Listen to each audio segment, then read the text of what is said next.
నా పేరు వడ్లకొండ పోసమ్మ మంత్రి గారు. నేను 40 సంవత్సరాలు మున్సిపాల్లో చేసిన. నాకు పింఛన్ లేదు, ఏం లేదు. నేను బతకలేకపోతున్నా. నాకు బీబీ సుదరు. చేసిన కష్టం కూడా రాలేదయ్యా. నెలకు ఎంత వస్తుంది? నెలకు 3000 వస్తుంది. ఆ 3000 ఎక్కడ సరిపోతుంది? గోళీలకు 6000 అవుతున్నాయి నాకు బీబీ సుదర్కి. చాలా కష్టం అవుతుంది. నేను చచ్చే బాధలు ఉన్నాయి. ఇప్పుడైతే ఎట్లా బతకాలో ఏం చేయాలని వచ్చే పైసలు కూడా ఇవ్వలేదు మంత్రి గారు. నీ దండం పెడతా, మీకు నమస్కారాలు. మాకు పైసలు ఇచ్చేయండి ఆయన, నీ దండం చేస్తా. మాకు పాత పింఛన్ చేయమని ఆదుకొని సార్ పాత పింఛన్ ఇచ్చి ముఖ్యమంత్రి గారు మాకు పాత పింఛన్ ఇచ్చి మా కుటుంబాన్ని ఆదుకొని నాయన మాకు చాలా కష్టం అవుతుంది.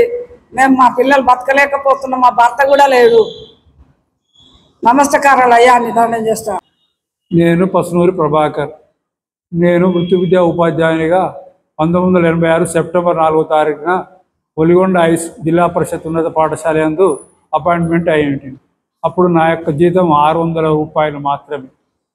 అట్లనే నేను 2000 క్రమక్రమం ఒకసారి 1000 దాన్ని 1000 రూపాయలకు పెంచుకు మళ్ళీ 2000 చెప్తూ లాస్ట్కు 3000 తోటి రెగ్యులర్ చేశారు. అప్పుడు అది ఎప్పుడంటే 2009 ఫిబ్రవరి నుంచి రెగ్యులర్ అయ్యి నేను రెగ్యులర్ సాలరీ ఇస్తున్నాను.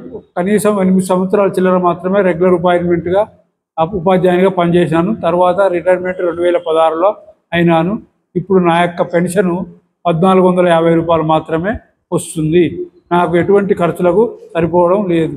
ఆ మందుల ఖర్చులకు నేను షుగర్ పేషెంట్ను, బీపీ పేషెంట్ను, కుటుంబ పోషణ కూడా చాలా ఇబ్బందికరంగా ఉంది. కావున దయచేసి మాకు పాత పెన్షన్ వర్తించినట్టు చేయగలరని మా యొక్క మనవి చేస్తున్నాను.